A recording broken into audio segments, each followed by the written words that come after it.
Hello मेरे प्यारे भाई, कैसे हैं आप सब। आशा करते हैं आप सब बहुत अच्छे होंगे। आज हम विदेशी यात्रियों में ऑप्शन नंबर सी देखते हैं, अरबी लेखक। अरबी लेखक में फर्स्ट आया था अलबरूनी। अलबरूनी महमूद गजनवी के साथ भारत आया था। अलबरूनी ख्वारिज्म या खीव वर्तमान तुर्कमेनिस्तान का रहने वाला था। अरबी में लिखी गई उसकी कृति किताब उल हिंद या तहकीक हिंद अथवा भारत की खोज आज भी इतिहासकारों के लिए एक महत्वपूर्ण स्रोत है। यह एक विस्तृत ग्रंथ है जो धर्म और दर्शन, त्योहारों, खगोल विज्ञानों, कीमी रीति रिवाजों तथा प्रथाओं, सामाजिक जीवन तथा भार तौल मापन विधियों के मूर्तिकला, कानून, मापतंत्र आदि 80 अध्यायों में विभाजित है, जिसमें राजपूतकालीन समाज, धर्म, रीति रिवाज आदि पर सुंदर प्रकाश डाला गया है। सेकंड है इब्न बतूता। इब्न बतूता के द्वारा अरबी भाषा में लिखा गया उसका यात्रा वृत्तांत, जिसे रियल्ला कहते हैं, 14वीं शताब्दी में भारतीय उपमहाद्वीप के सामाजिक तथा सांस्कृतिक जीवन के बारे में बहुत ही प्रचुर तथा रोचक जानकारियां देता है। 1333 ईस्वी में दिल्ली पहुंचने पर इसकी विद्वता से प्रभावित होकर सुल्तान मोहम्मद बिन तुगलक ने उसे दिल्ली का काजी अथवा न्यायाधीश नियुक्त कर दिया था। नेक्स्ट अन्य लेखक में हम जानते हैं तारानाथ।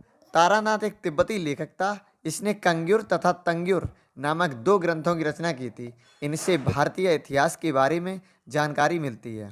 सेकंड है मार्को पोलो। मार्को पोलो जिसने चीन की खोज की थी, 13वीं शताब्दी के अंत में पांड्य देश की यात्रा पर आया था। इसका विवरण पांड्य इतिहास के अध्ययन के लिए उपयोगी है। पुरातत्व संबंधी साक्ष्य से मिलने वाली जानकारी। भारतीय पुरातत्व शास्त्र का पितामह, father of Indian archaeological, sir Alexander Cunningham को कहा जाता है। 1400 ईसा पूर्व के अभिलेख बोगाज कोई एशिया माइनर से वैदिक देवता मित्र, वरुण, इंद्र, नासत्य के नाम मिलते हैं।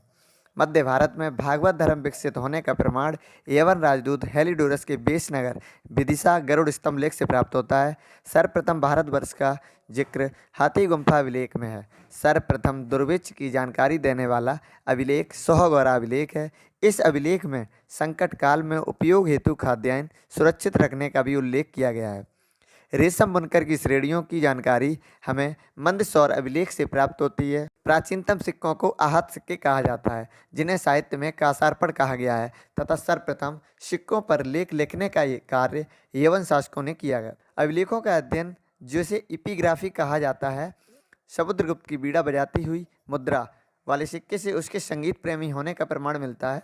उत्तर भारत के मंदिरों की कला की शैली नागर शैली एवं दक्षिण भारत के मंदिरों की शैली द्रविड़ शैली कहलाती है। दक्षिण पथ के मंदिरों के निर्माण और नागर और द्रविड़ दोनों शैलियों का प्रभाव पड़ा, अतः यह बेसर शैली कहलाती है।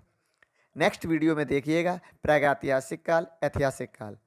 And to be continued my videos, like and share and subscribe.